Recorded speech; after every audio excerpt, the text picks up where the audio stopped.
बांग्लादेश में दीपू चंद्र दास को पहले नंगा किया गया पूरे तरीके से, उसके बाद उसको मारा गया। जब वो अधमरा हो गए तो उसको जिंदा जला दिया गया एक भीड़ में, लोगों पब्लिक के बीच में।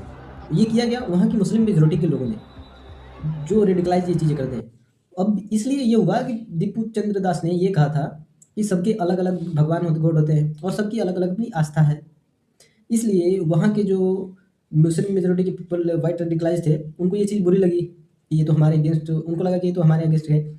इसलिए इस पूरे इंसिडेंट को अंजाम दिया गया।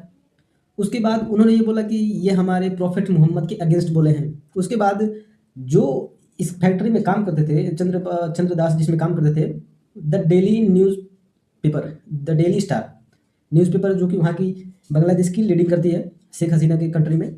फिर दूसरा दूजा वो था प्रथम एलो। ये दोनों न्यूज़ एजेंसियाँ वहाँ की टॉप न्यूज़ एजेंसियाँ हैं जो न्यूज़ कवर करती है, अखबार वखबार। उनको पूरी तरीके से जला दिया गया। जलाने के बाद पूरा प्रोटेस्ट में निकले ये लोग।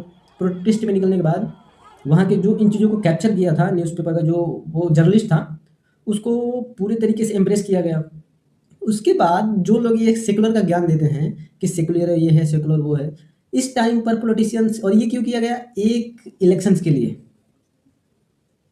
जो मिसलीड जिस टाइम पे लीड करती थी शेख हसीना के शुरुआती दौर में, उसामा बिन, वो था जो इन चीज़ों में, वो कल रात को उसकी डेथ हो गई।